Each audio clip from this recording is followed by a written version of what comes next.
una foto del jardín botánico, que ojalá pase pronto todo esto y puedan visitarlo, porque es muy bonito, es muy bonito. Hoy escuché que ahí van a trasladar a los lagartos que están en una laguna que está un poco contaminada en la ciudad, algunos, a los medianitos los van a trasladar, y es, ¿por qué lo pongo? Para que ojalá de ahora en adelante podamos ver las plantas diferentes, ¿no?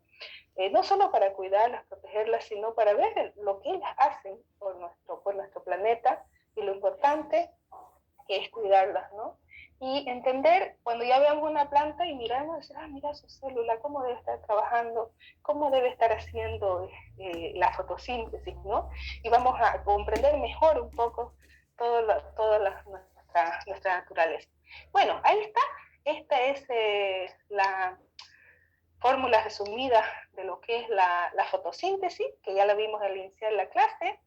Y fíjense que con 6 moléculas de CO2 que toma la planta, más 12 moléculas de agua, que la puede tomar generalmente del suelo a través de las raíces, y con la clorofila, tiene que haber clorofila, sí o sí, que está presente, dijimos, en los cloroplastos, solo en los cloroplastos, en los otros plastidios, ¿no?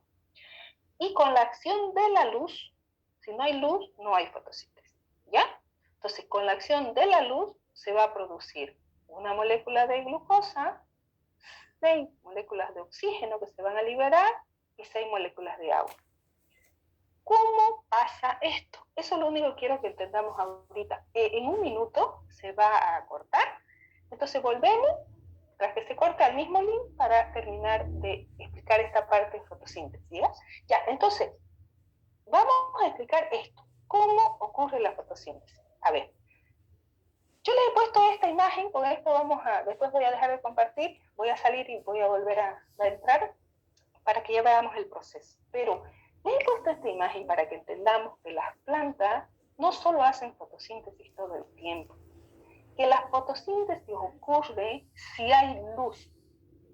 Si no hubiera luz, la planta no podría hacer la primera etapa de la fotosíntesis que vamos a ver, que se llama fotólisis del agua. De día, la planta hace fotosíntesis. Toma CO2, bota oxígeno y además, ya vamos a ver, produce azúcar. Pero de noche las plantas respiran porque tienen mitocondria. Entonces en la noche, ¿qué hace la planta? Toma oxígeno y bota CO2. No nos olvidemos de esto, que las plantas hacen ambas cosas. Entonces no pensemos que las plantas solo hacen fotosíntesis y no respiran. No, las plantas respiran, pero respiran de noche, cuando no hay luz. Porque cuando hay luz, ellas trabajan produciendo este oxígeno. ¿Ya? Bueno, entonces voy a dejar de compartir para que entremos directamente a ver cómo es que se hace esta fotosíntesis. También ya lo vimos la semana. Sí, dime.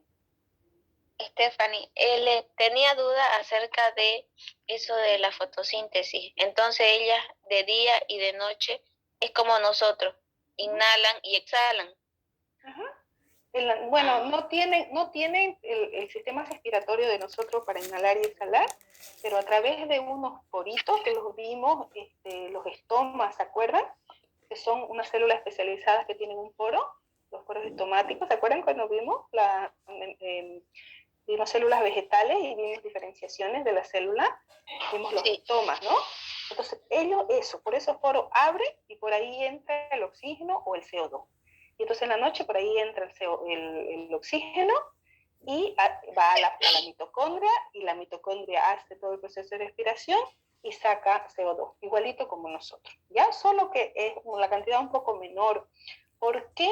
Porque las plantas tienen menos mitocondrias que nosotros.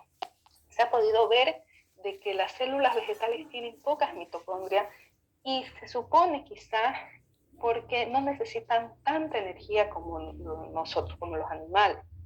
Entonces ellas, como no se trasladan del lugar, no hablan y no hacen las cosas que nosotros hacemos, la cantidad de ATP que necesitan es menor. Pero necesitan ATP también porque ellos hacen metabolismo, ¿no es cierto? Se defienden de sus enemigos, aunque no crean, ellos tienen un sistema inmune también. Entonces, por ejemplo, han visto que hay algunas plantas que uno las toca y se cierran, tiene un nombre así, cerrate, ¿no? Sí, muchos lo conocen, sí. Entonces todo eso necesita energía, necesita ATP para abrir sus hojas, para cerrar el girasol, para ir buscando el sol y girar. Las plantas carnívoras igual, ¿no? Las plantas carnívoras para atrapar a su alimento y tienen muchas enzimas que una vez lo atrapan, esas enzimas los digieren. Entonces ellos hacen todos los metabolismos igual, pero quizás no necesitan tanto ATP como nosotros. Pero tienen que respirar para tener energía también y lo hacen en las noches, ¿ya? Mientras que en el día no respiran. ¿Por qué? Porque la cantidad de cloroplasto que tienen es mucho mayor y su función, gracias a Dios, es de producir oxígeno para nuestro planeta, ¿no? Bueno, entonces, buena pregunta, Stephanie, no sé si quedó claro. Sí, muchas gracias, ¿Sí? Ya, muy bien. Entonces vamos a continuar y al final anótense también, o si tienen preguntita levantan la mano y la hacemos en el momento, porque si no a veces se nos vaya la pregunta y no nos queda clara las cosas. Dime, Calisaya. Una preguntita, cuando hace la fotosíntesis, el CO2 entra y bota al oxígeno, ¿cierto? Pero después, más abajito la imagen, dice que entra el O2 ¿no? y el CO2, ajá, exactamente. Sí, pero lo que quiere demostrar la imagen un poquito es que esta respiración es mínima en el día. Por eso casi ni se la ve y está así como difusa, para decir de que como estas plantas tienen mitocondrias, también de día hacen el proceso de respiración, pero mínimo. En la noche, ¿por qué no hacen fotosíntesis? Porque podrían decir, pero en la noche, a ver, ¿por qué no hacen también fotosíntesis? Porque no hay luz. Y ahorita vamos a ver, si no hay luz, el agua no se rompe, se llama fotólisis, y no se produce la fotosíntesis. Entonces, de noche solo respira. De día, principalmente hace fotosíntesis, pero como tiene mitocondrias, puede seguir haciendo respiración, pero en muy baja cantidad. Buena observación, Giselle. ¿Ya? Muy bien. Bueno, entonces ahora vemos esto. Es decir, ¿cómo es que la planta hace fotosíntesis? Lo primero que, a ver, toditos pensemos y concentrémonos en que la fotosíntesis lo hacen estos señores que se llaman cloroplasto. Si no hay cloroplasto en la célula, no se hace fotosíntesis. Y otra de las cosas que se necesita para que... ¿Por qué los cloroplastos hacen la fotosíntesis? Porque tienen un pigmento que se llama clorofila. Y ese pigmento es el que ayuda al proceso de fotosíntesis. Por eso no hacen fotosíntesis los leucoplastos o no hacen fotosíntesis los cromoplastos, porque ellos no tienen clorofila, ¿ya? Entonces, tiene que haber un cloroplasto que tenga clorofila y otra de las cosas que tiene que haber luz. Fíjense que la fotosíntesis se da por dos reacciones que se realizan en dos etapas. A la primera etapa la vamos a llamar dependiente de la luz, porque ocurre solo si hay luz. Y a la segunda etapa, que ocurre inmediatamente a la primera, la vamos a llamar independiente de la luz. Entonces pensemos, así como la mitocondria, para hacer la respiración celular y formar ATP, primero tiene que entrar la glucosa al citoplasma, hacer glucólisis, entrar el piruvato a la matriz mitocondrial, hacer ciclo de Krebs, ir a la membrana de la mitocondria, hacer fosforilación oxidativa y por último producir ATP. Así como la mitocondria tiene esos tres procesos para formar ATP, el cloroplasto tiene dos procesos o dos etapas para hacer fotosíntesis. Y que cuando yo digo para hacer fotosíntesis, ¿qué significa eso? Para producir oxígeno y producir glucosa. ¿Sí? Entonces, miren lo interesante. Nosotros tomamos oxígeno y glucosa y liberamos CO2, agua, ATP. Y la planta hace exactamente lo contrario, ¿no es cierto? La planta toma ese CO2 que nosotros hemos eliminado, toma el agua y produce la glucosa y el oxígeno que nosotros necesitamos para vivir. Entonces, por eso es que nos complementamos. Y entonces, esta fotosíntesis ocurre en dos etapas, en estos cloroplastos. La primera se llama dependiente de la luz, porque ocurre solo si hay presencia de luz. Si no hay luz, no sucede. Por eso es que necesitamos la luz para la fotosíntesis. Y si no ocurre esta primera etapa, pues no puede ocurrir la segunda. ¿Dónde se realiza esta primera etapa dependiente de la luz? En los tilacoides. ¿Se acuerdan que los tilacoides son estos como disquitos, que al conjunto se llama grana? Y ahí en los tilacoides está la clorofila. Entonces, por eso es que esta reacción dependiente de la luz ocurre en los tilacoides. Y como siempre, está presente estas moléculas de NAD, ¿se acuerdan? Que son las moléculas que me transportan esto que es el hidrógeno. Que es muy importante el hidrógeno, ¿por qué?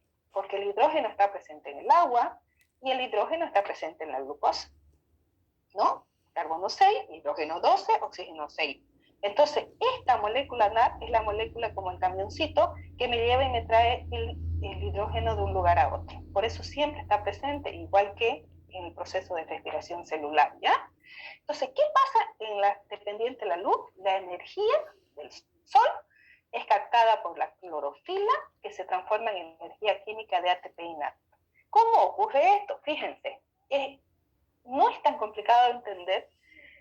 Son reacciones muy complicadas, pero quizás no es tan complicado. Miren, ¿qué pasa en esta reacción de la luz o dependiente de la luz? También se la conoce como reacción fotoquímica o fotólisis del agua. Fotoluz química, fotolisis, la lisis de la luz que me ayuda a romper el agua. ¿Y qué es lo que pasa? Fácil, se lo vamos a explicar aquí solamente con una palabra. La planta toma el agua por las raíces, por la lluvia algunas veces, pero principalmente por las raíces, y lo que hace, miren, es que esta molécula del agua la rompe y separa por un lado los hidrógenos y por otro lado el oxígeno. Entonces, la luz viene con la ayuda de la clorofila. ¿Y qué es lo que tiene que haber en la primera etapa de la fotosíntesis? Agua. Todavía aquí no hay CO2, no entra todavía el CO2. El CO2 entra en la segunda etapa. Entonces, la primera etapa en los tilacoides del cloroplasto entra la luz con la ayuda de la clorofila y me rompe el agua. Por eso se llama fotólisis del agua. Rompe el agua y libera, fíjense, el oxígeno y lo separa el hidrógeno. Entonces, viene el NAD y me agarra el hidrógeno para llevármelo a la segunda etapa, que ya vamos a ver ocurre en el estroma.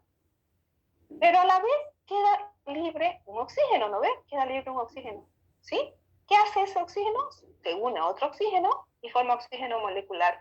Y ese oxígeno sale de la planta. Entonces, en la primera etapa, lo que hacen los cloroplastos es que me rompen el agua que han absorbido y me liberan hidrógeno, me liberan oxígeno, ese oxígeno se une a otro oxígeno y ya en la primera etapa la planta libera el oxígeno molecular, que es el oxígeno que después nosotros producimos. El NAD me lleva el hidrógeno a una segunda etapa, ¿para qué? Para formar azúcar. Ya van a ver de dónde creen que sale el azúcar. De estos hidrógenos que me lleva el NAD del agua y del CO2 que entra. Fíjense, porque en la segunda etapa entra CO2, carbono, oxígeno. Yo tengo hidrógeno, que me forma glucosa, carbono, hidrógeno, oxígeno.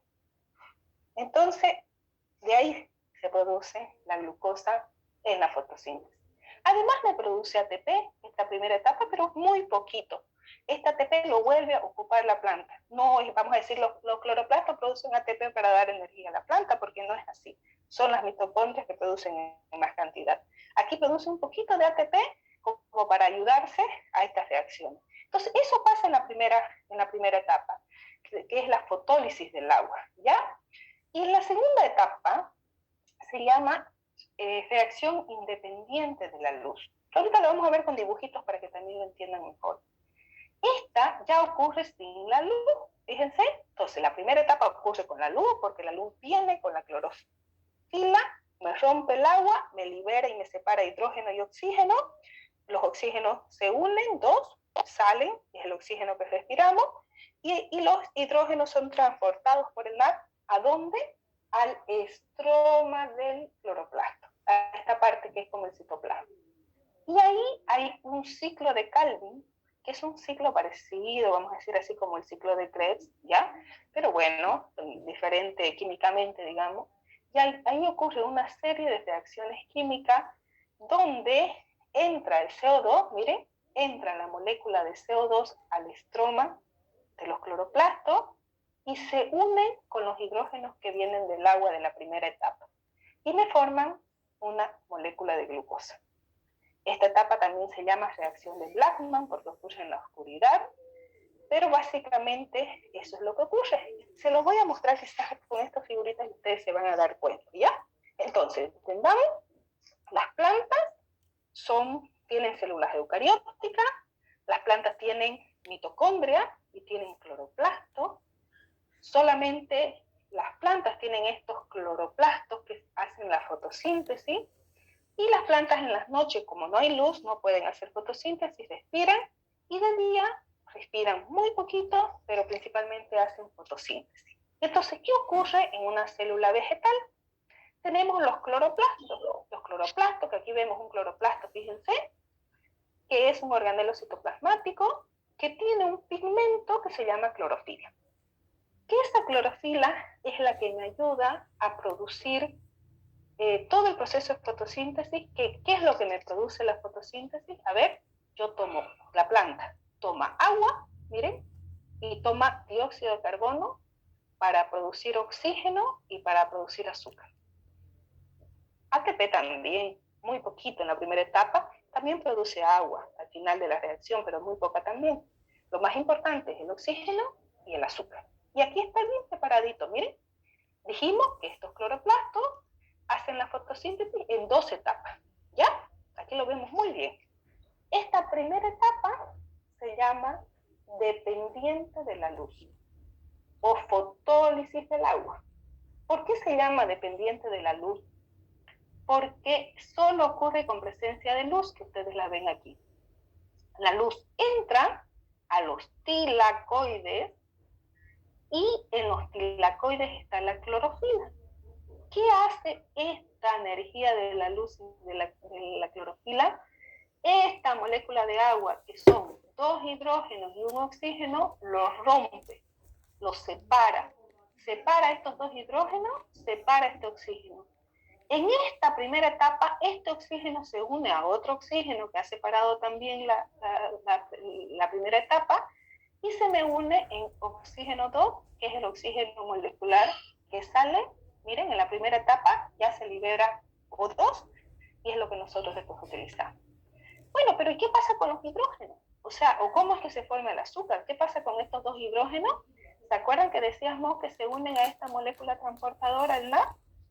Aquí hay NAD, hay ADP, que cuando ocurre toda esta fotólisis del agua, este NAD me transporta el hidrógeno. Miren cómo se une el hidrógeno y me lo transporta. Y este ADP se convierte en ATP, que esta molécula cargada que da energía, pero muy poquito, ¿ya? Entonces, ya hemos usado el agua, y del agua hemos liberado CO2. De este agua nos ha quedado 2 hidrógenos, que se me transporta con el NAD, y en el estroma de los cloroplastos tiene este NAD y hace una serie de reacciones químicas que también la podemos ver después, así como vimos el ciclo de Krebs. Y lo que hace es que en esta segunda etapa, que se llama independiente de la luz, porque ya no necesita luz, y también se llama reacción de Blackman porque ocurre en la oscuridad, todo este ciclo produce azúcar. Carbono 6, hidrógeno 12, oxígeno 6. ¿De dónde sale este carbono y este oxígeno? Del dióxido de carbono que toman las plantas. Entonces, en la segunda etapa ella toma CO2. Y viene el hidrógeno de acá, se une y se forman, fíjense, con el carbono del dióxido de carbono, con el hidrógeno que venía del agua y con los oxígenos del dióxido de carbono, me forman glucosa. Y así es como la planta joven produce oxígeno en la primera etapa y produce azúcar en la segunda etapa. Y esa es la fórmula que ustedes han visto, ¿no ven? Que decíamos que la fotosíntesis lo que hace es que con 6 moléculas de CO2 que toma, más 12 moléculas de agua, por la acción de la luz y la clorofila, aquí habría que aumentar clorofila, me produce una molécula de glucosa, 6 moléculas de oxígeno que se liberan y 6 moléculas de agua. Ahora, ¿se dan cuenta entonces cómo ocurre? Yo les he puesto muchas más imágenes ya para que ustedes revisen. La primera etapa, reacción dependiente de la luz, ocurre en los tilacoides, viene la energía de la luz, y lo que hace, miren, es que me rompe el agua, y aquí está clarito. Me quedan 2 hidrógenos y me queda, aquí ponen como medio oxígeno, una cosa así. Me da a entender que solo queda el oxígeno, no oxígeno molecular. Este oxígeno molecular se une a otro oxígeno y se libera. ¿Qué pasa? Luego, estos hidrógenos son transportados por el NAD a el estroma del cloroplasto y hay una reacción de Calvin, y es en esta segunda etapa que se llama reacción independiente de la luz que entra el CO2, ¿ven? Y con toda esta reacción y el CO2 y estos hidrógenos se forman los glúcidos, el azúcar o la glucosa. Y así como estas pueden ver muchas imágenes que ustedes la pueden estudiar, reacción luminosa, reacción oscura, recibe diferentes nombres, pero son las mismas etapas. La luz entra con el agua, se rompe el agua, se libera oxígeno, los hidrógenos son transportados al estroma, ciclo de Calvin, entra CO2 y el CO2 más los hidrógenos me forman glucosa. ¿Ven? ¿Se dan cuenta? Y este es el ciclo de Calvin. Ese ciclo, que qué es lo que va pasando en ese ciclo, pues ustedes lo pueden ver aquí, ¿no? Entonces, cómo se van transformando las moléculas en diferentes moléculas hasta formar la glucosa. No es sencillo, es complicadísimo, pero esto se hace aquí, ¿ven? En el estroma de los cloroplastos, que es la etapa de oscuridad, la segunda etapa o la etapa del átomo, ¿no? Bueno, eso es más o menos lo que yo quería explicarle de la fotosíntesis. No sé si tienen dudas o preguntas y más o menos se les ha aclarado la idea. Yo sé que si leen un poquito más o miran los videos, se pueden ayudar un poquito, ¿no? Y después lo que veíamos era lo que ya les contamos desde la semana pasada y que también vieron en el video que les mandé, y es que hay una teoría que se llama de la biogénesis de los cloroplastos y de las mitocondrias, de la simbiosis, que ha podido ocurrir, decíamos, hace muchos años, ya que, como ustedes han visto, tanto las mitocondrias como los cloroplastos poseen su propio ADN, ¿no? Entonces, esto hace suponer que ellos antes eran células aisladas y que podían producir sus proteínas y hacer sus reacciones bioquímicas normales, pero que en algún momento se juntaron con estas células y produjeron estas células eucarióticas que conocemos ahora, ¿no? Entonces se creen que eran casi como bacterias. ¿Por qué? Tenían más o menos esa forma de las bacterias que conocemos hoy, porque sus ribosomas son parecidos a los de las bacterias, y además porque, mire, se multiplican por fisión binaria, se multiplican por un proceso muy común en las bacterias. Las bacterias no hacen todo este proceso de mitosis que hacemos los organismos eucarióticos, sino que solamente se copia su ADN y se separa, y se parte por la mitad y se van separando las bacterias, se llama fisión binaria. Y así es como los cloroplastos se dividen o se multiplican, vamos a decir, ¿no? También es bueno también saber que en la actualidad tanto los cloroplastos como las mitocondrias no podrían ya vivir solos. Es decir, si nosotros la sacáramos y la dejáramos ahí afuera, ellos no podrían ya vivir solos. ¿Por qué? Porque ya hicieron una simbiosis entre ambos y ahora ambos se ayudan mutuamente, ¿no? Eso se llama simbiosis, cuando dos organismos se unen y se ayudan mutuamente. Entonces, porque también ahora ya se sabe que las mitocondrias y los cloroplastos solo sintetizan el 10% de su proteína. El 90% restante es la célula que se los produce, ¿ya? Entonces ya no podrían, digamos, vivir solos, ¿no? Y hay dos cosas también, miren, bien interesantes que hacen suponer que los cloroplastos y las mitocondrias antes eran muy parecidas a unas bacterias, y es esto que la presencia de cloranfenicol, que es un antibiótico, fíjense, inhibe la síntesis de proteínas en las mitocondrias y cloroplastos. Es decir, si uno pone a las mitocondrias, a los cloroplastos en presencia de cloranfenicol, no van a poder sintetizar sus proteínas. Pero no afecta a las células, no afecta a las células eucarióticas. Entonces, por eso es que se cree que ellas eran antes muy parecidas a las bacterias, ¿no? Miren, mitocondrias, cloroplastos y bacterias inhibe la síntesis, pero no en la célula. Igual pasa con la cicloheximina, que inhibe la proteína en los ribosomas de la célula, pero no inhibe en las mitocondrias, cloroplastos y bacterias. Entonces tienen características muy parecidas a las bacterias, y es por eso que se cree que estas mitocondrias y cloroplastos empezaron a vivir en nuestro planeta siendo unas células muy parecidas a bacterias, que después entraron a esta célula, hicieron la célula eucariótica que conocemos. Ya eso es bueno saberlo, interesante. Y entonces así, como jóvenes, yo les pedí que me hagan, o si no les pedí, les pido ahora que ustedes hagan unos cuadritos como estos, fíjense, para estudiar y para saber el proceso de respiración. Es decir, podemos decir, ¿quién hace respiración? Las mitocondrias. ¿Cuántas fases tiene el proceso de respiración? 3 fases. Glucólisis, ciclo de Krebs, fosforilación oxidativa. ¿Se acuerdan la semana pasada? ¿Dónde ocurre la glucólisis? En el citoplasma. ¿Dónde ocurre el ciclo de Krebs? En la matriz de la mitocondria. ¿Dónde ocurre la fosforilación oxidativa? En la membrana interna. ¿Y qué entra y qué sale en cada etapa? Eso es muy interesante verlo, estudiarlo y aprenderlo. En la glucólisis entra glucosa, sale piruvato, 2 piruvatos. Además tenemos el NAD, ATP y agua en menores cantidades. Ese piruvato entra a la matriz de la mitocondria en el ciclo de Krebs con el NAD y el agua y me forma hidrógeno, ATP y 4 moléculas de CO2 que se liberan. Ahí es cuando liberamos nosotros a respirar el CO2. ¿Y qué pasa en la última etapa, fosforilación oxidativa? Entra el oxígeno, tenemos un poquito de ATP que hemos producido aquí para hacer el proceso, y se produce al final 36 moléculas de ATP. Entonces así también podemos hacer para la respiración. Fíjense que hay muchísimos de esto en el internet. Pero en la fotosíntesis entonces, ¿quién hace la fotosíntesis? Los cloroplastos. Solo en células vegetales. No hay otras células que hagan fotosíntesis. ¿Cuántas fases tiene la fotosíntesis? 2. Reacción dependiente de la luz, que también se llama fotólisis del agua. Reacción independiente de la luz, que también se llama reacción de Blackman por oscuridad. ¿Dónde se realiza la dependiente de la luz? En los tilacoides. ¿Qué entra? Entra agua y luz. Esto siempre está ahí porque es esa molécula transportadora. Pero ¿qué entra? Agua y luz. ¿Qué sale? Sale oxígeno.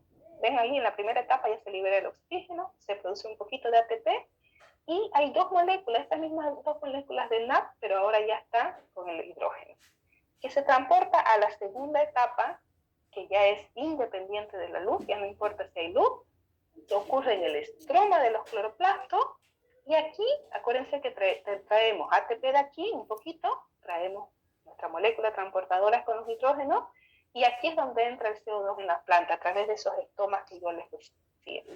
Ese CO2 con este hidrógeno produce glucosa. Y además se liberan un poco de agua también. Entonces, es ciencia. ¿Se dan cuenta? Parece mágico un poquito porque es así como las plantas hacen azúcar de la luz. Básicamente la luz es la energía, pero la glucosa se produce del agua y del CO2 que entra a la planta. Y aquí lo estamos viendo. Porque del agua salen los 2 oxígenos que después se van a volver molecular y se liberan. Me quedan los hidrógenos que son transportados, que se unen al carbono, al oxígeno del dióxido de carbono y me forma la glucosa. ¿Se dan cuenta? Entonces, hay muchas de estas tablitas para leer, para ver, para estudiar. Cuando uno ve fórmulas y ve cosas así, piensa, ay, por Dios, qué difícil debe ser esto, no lo voy a entender. Pero me imagino que ustedes, como estudian bioquímica, más bien les debe gustar y entonces deben interesarse por esta parte química, porque eso es lo que más van a estudiar, ¿no? Y aquí hay mapas conceptuales, si quieren ver también, ven la fase lumínica, la oscura, qué se produce, cómo. Y también es bueno, jóvenes, que hagamos y veamos un cuadrito como este. Es decir, cómo podemos comparar la fotosíntesis y la respiración, ¿ya? Porque son 2 procesos súper importantes en la célula, en todas las células, como es la respiración celular y las células vegetales, la fotosíntesis, ¿no? ¿Ven? Fotosíntesis solo se produce en plantas que tienen clorofila, por eso dice aquí plantas verdes, ¿no? Y ya habría que decir las que tienen presencia de clorofila.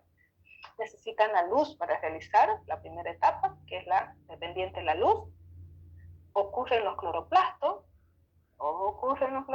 si tuviéramos en presencial y yo les hago el examen, después me cambian todo. Por eso repito tanto, porque yo me doy cuenta que después quizás confunden los 2 procesos, pero no hay cómo confundirlos, ¿no es cierto?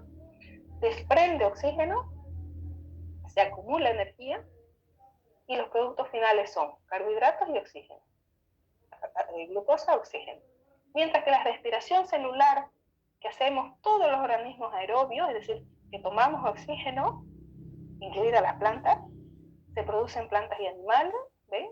No necesita la luz, si no de noche no podríamos respirar, porque no tiene nada que ver con la luz no activa ninguna cosa en las mitocondrias, ocurre en las mitocondrias, necesitan oxígeno y carbohidratos, consume oxígeno y lo que hace es que desdobla la glucosa para expulsar energía. Utiliza la glucosa, que es el alimento, para producir ATP, que es nuestra energía, ¿no? Y miren, hay muchísimos cuadros así para poder estudiar y para poder ver, ¿ya?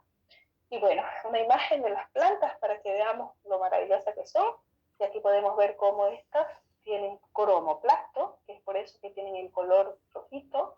Tienen otros tipos de cromoplasto aquí, y estos verdes tienen cloroplasto. Y estas son las hojas que están haciendo fotosíntesis en este momento, en cualquier planta que ustedes miren afuera, ¿ya? Y para terminar, jóvenes, mostrarles un poquito características de la célula vegetal, porque hemos estudiado mucho la célula animal, pero es bueno conocer, muchos de ustedes pueden en el futuro dedicarse a estudiar las plantas. Yo sé que la carrera está más orientada a la salud humana, pero si a algunos les interesa, después pueden ser fitoquímicos, por ejemplo, y hay un mundo maravilloso en el estudio de las plantas, de los compuestos químicos que hacen las plantas, porque estos compuestos químicos son los que nos dan alimento, son los que nos dan salud, son los que nos dan medicinas, ¿no es cierto? Entonces, hay muchos compuestos en las plantas que se llaman metabolitos secundarios, que son los metabolitos que las plantas utilizan, por ejemplo, o que ahora estamos utilizando para hasta producir perfumes o para producir sobre todo la medicina, que es tan importante, ¿ya? Entonces, ¿cuál es la diferencia básica de esta célula vegetal a una célula animal? Ya ustedes la saben, pero espero que ahora profundicen un poquito más, ¿no? Pared celular. La planta no tiene mucho citoesqueleto o no tiene un esqueleto como nosotros para sostenerse, tienen esta pared celular que está hecha de celulosa. Celulosa es un azúcar, es el azúcar más abundante en el planeta y es muy dura, ¿no? Entonces hace que sea rígida la célula, por eso generalmente se la dibuja cuadrada, aunque hay células vegetales de todas formas, ¿ya? Pero esa es una de las características más importantes. Otras son estas grandes vacuolas, que son bolsitas llenas de agua, que nosotros no tenemos mucho los animales porque no necesitamos, ¿saben qué? Pasarnos agua de una célula a otra. Como nosotros tomamos agua y se va a nuestro cuerpo y se distribuye, pero imagínense un árbol que tenga, no sé, 50 metros o 100 metros, ¿cómo hace el agua para llegar hasta esas hojas que están allá arribísimas? Hay plantas de 100 metros, pues sus raíces toman el agua, pero tampoco podrían tener una super bomba, ¿no ves? Como para llegar hasta allá 100 metros.